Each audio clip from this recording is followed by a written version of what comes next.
as well as building generational wealth. That's a lesson Muhammad says he learned from his mother early in life. They already have some ideas for the property, but for now, they're enjoying nature, sunrises, and clear skies. I'm Bree Wood, along with Natasha Williams, on your home for 24/7 News, the Black Information Network, and BINnews.com. Now here's Mike Moore with your Washington Roundup. President Biden will spend 5 days in both parts of Ireland next month to commemorate the 25th anniversary of the Good Friday Peace Accord. The White House said recently that plans, still being finalized, have Biden arriving in Northern Ireland on April 11th, a day after the quarter-century mark of the Good Friday Agreement. The peace deal, brokered by the U.S., was designed to end decades of violence that killed more than 3,600 people. The White House is condemning Russia's detention of a Wall Street Journal reporter, African-American White House Press Secretary Karine Jean-Pierre. His espionage charges are ridiculous. The targeting of American citizens by Russian government is unacceptable. Russia's main security agency says journalist Evan Gershkovich is being held on suspicion of espionage in the interest of the American government. And that's your Washington Roundup. I'm Mike Moore from your 24/7 news source, the Black Information Network and BINnews.com.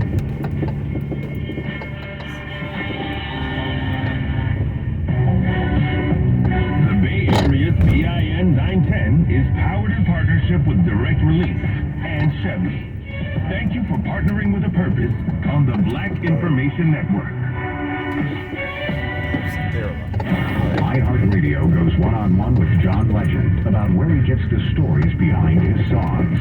Sometimes my music isn't always directly autobiographical. Sometimes I just write a song because an idea came to me. I like to tell great stories and build on those stories and hopefully make them into great songs. We try to tap into the human experience, and it doesn't have to be our personal experience all the time to create great art.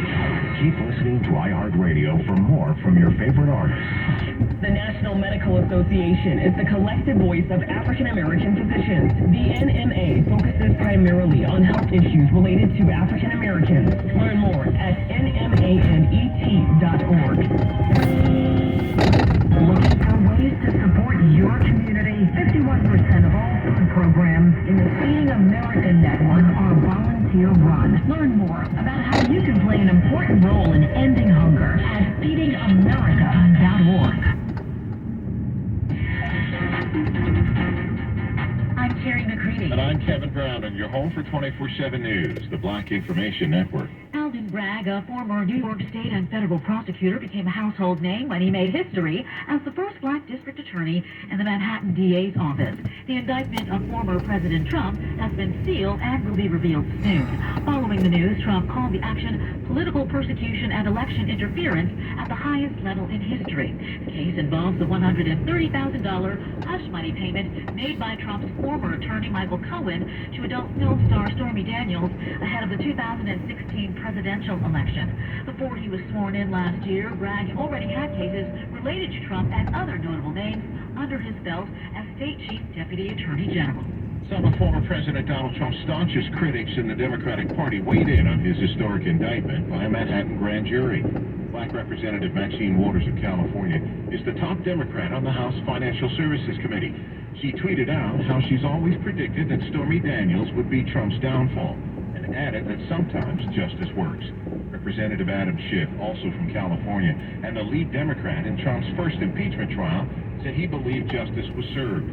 Meanwhile, former House Speaker Nancy Pelosi released a statement that read in part, "No one is above the law." Hopefully, the former president will peacefully respect the system. Black Representative Jamal Bowman of New York is reflecting on his outburst against Kentucky Representative Thomas Massey over gun violence. They don't have the courage. They coward. Ask them every day what are they going to do about gun violence. Don't let them talk about racism. Don't let them talk about nonsense. Talk about the lives of children. Bowman, a former middle school principal, railed against what he calls a broken institution of Congress for its failure to provide a remedy for a sick society that regularly tolerates gun violence. Bowman says the entire country should be yelling and screaming and rallying for the passage of legislation to address gun trafficking and assault rifles while ushering in common-sense gun control.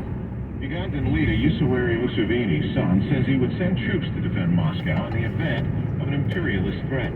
48-year-old Mahosi Kernagaba, considered the likely successor to 78-year-old Museveni, tweeted the West is wasting its time with its useless pro-Ukrainian propaganda, although he's known for posting controversial statements. Last year, Museveni said his only son would no longer tweet about the country's affairs. Uganda has abstained from UN votes on the Ukrainian conflict to call on Moscow to withdraw its troops from the country. The World Bank is pledging its continued commitment to Niger. Bank President David Malpass said security and energy were indispensable for development in one of the poorest nations in the world. Niger's President Mohamed Bazoum is applauding the alliance, emphasizing the region is lagging, even compared with African countries, and says the World Bank support is in line with its priorities. Some of Niger's fiercest challenges include climate change and sustained deadly attacks by jihadists. I'm Terry McCready along with Kevin Brown on your home for 24/7 News, the Black Information Network.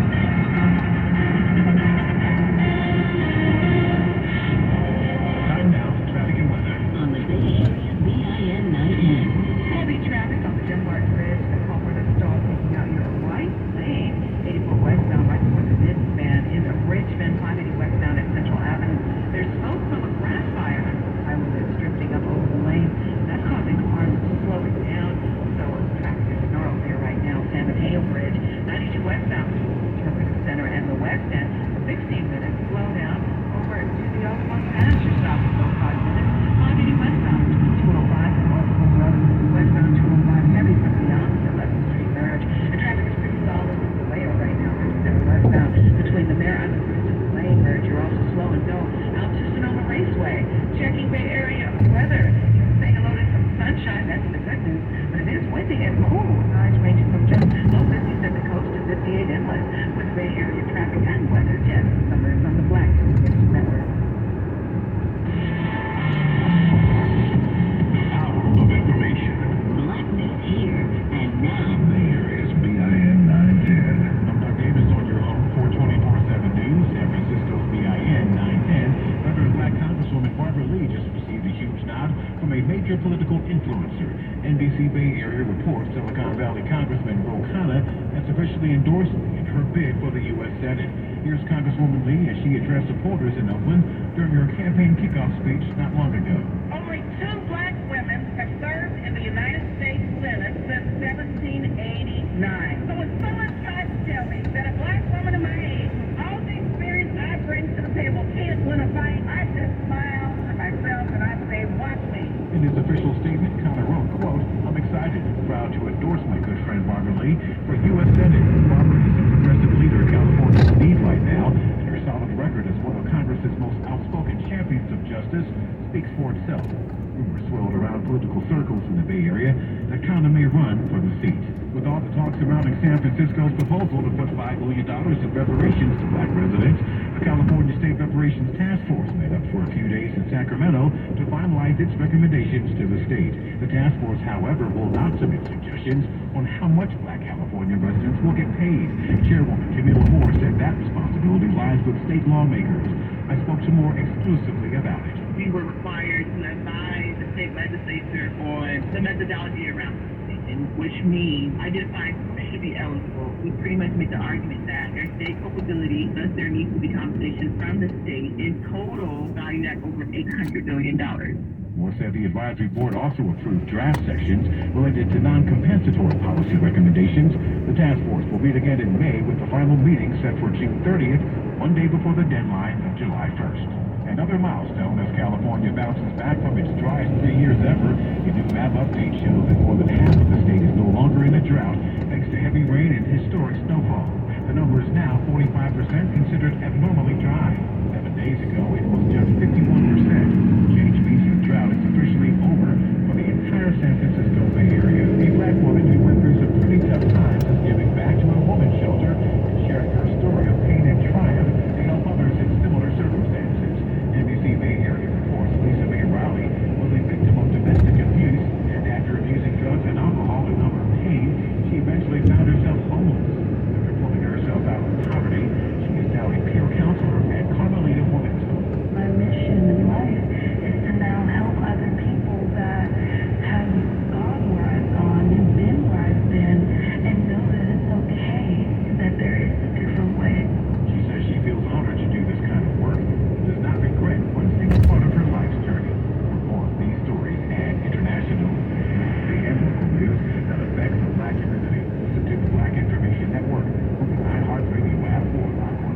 BINnews.com. On social media, follow the BI News on Facebook, Instagram, and TikTok at Black Information Network, and on Twitter at BlackInfoNet. I'm Doug Davis on your home for 24/7 News, San Francisco's BIN.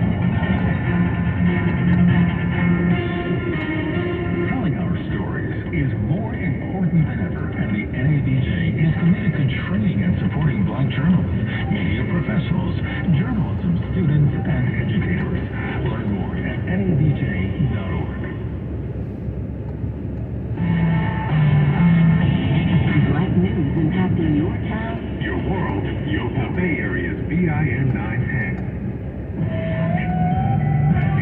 Special thank you to Verizon. A proud founding partner, shares and supports the mission of the Black Information Network.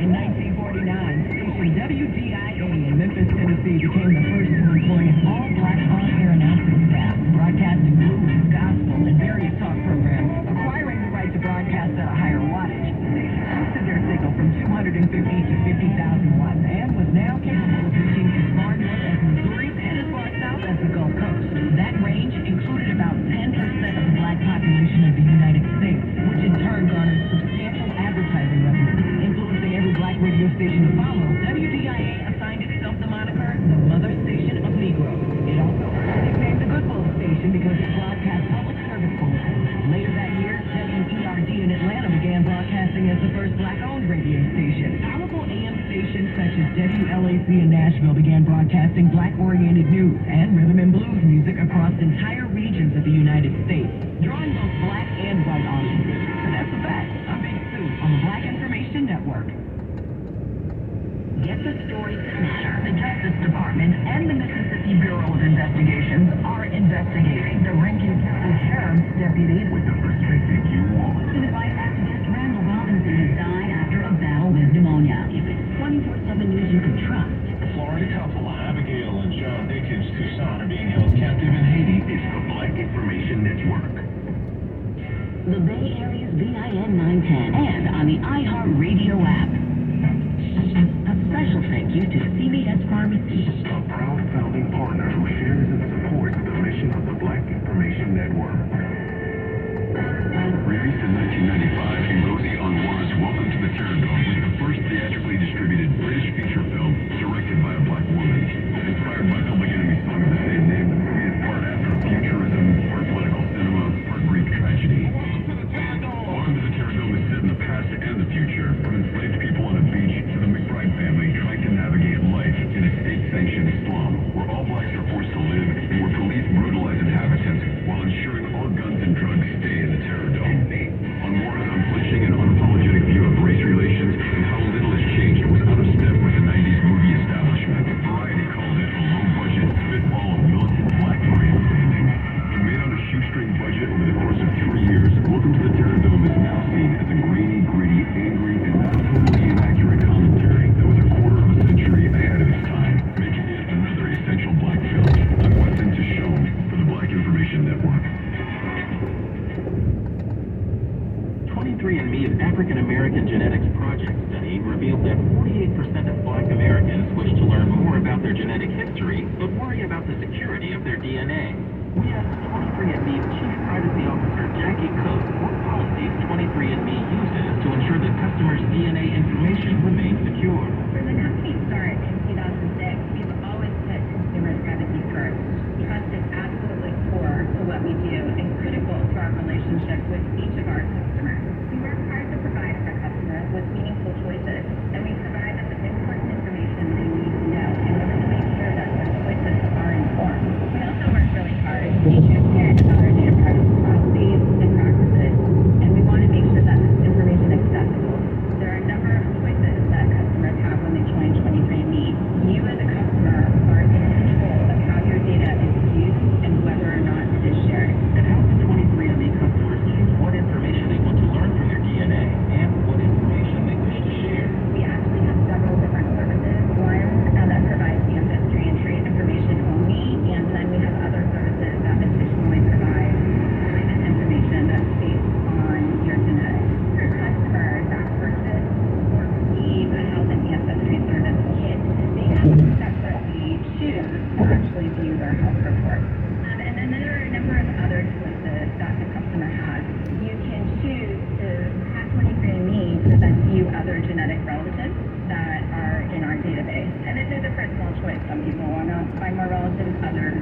out. And so to participate, you have to opt in. And when you do, the only genetic relatives that would be presented to you are also other customers that have chosen to participate. To learn more about DNA privacy policy, visit 23andme.com. 23andMe is a proud founding partner of the Black Information Network. I'm Mike Mueller. Here's the latest from the Black Information Network. Former President Trump's attorney says today his reign of the rule of law in the United States has stalled. Appearing on CNN's State of the Union, Joe Tekaki said whether someone is a supporter of the former president or not, the circumstances of the hush money case being brought against him should be alarming. He went on to say that tomorrow's arraignment in New York City will be unprecedented, but he hopes it will go smooth. African-American Hakeem Jeffries is urging for low common sense gun laws. Just days after 6 people were killed in a school shooting in Nashville, Tennessee, Jeffries wrote a letter to House Speaker Kevin McCarthy asking for a vote on common sense gun safety legislation. And that's the latest. I'm Mike Mueller from your 24/7 news source of Black Information Network and VINnews.com.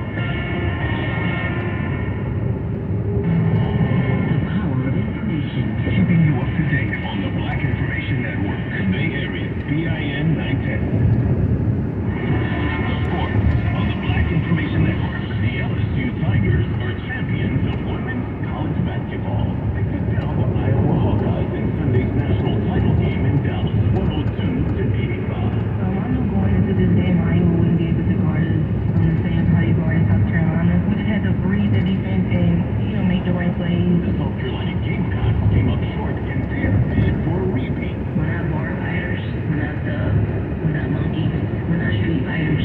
This team exemplifies how you need to approach basketball. Coach Don Staley says criticism of the team's style has gone too far. Some of the people in the media, when you're gathering in public, you're saying things about our team that's being heard, and it's being brought back to me. You can not like our team, and you can not like me, but when you say things that you probably should be saying out in public and you're being heard, it just confirms what we already know, because it's wrong. So don't judge us by the color of our skin. Judge us by how we approach the game. And you may not like how we play the game. That's the way we play. That's the way I coach. I'm not changing. We found success in it. Guess what? We live to see another day. We live to see the comeback next year and try to do this again. I'm not changing. Staley's Gamecocks was 36-0 before losing in the Final Four. The team had not lost a game since March of 2022. I hear you. I hear you. Whatever event you were at that was nearby this arena yesterday, you overheard talking about our team. It's one and done for Alabama freshman forward Brandon Miller. Miller says he's entering the 2023 NBA draft. Miller led the Crimson Tide to the Sweet 16 until they were eliminated by San Diego State. Feature sports at 14 and 44 past each and every hour. I'm Ray Harris.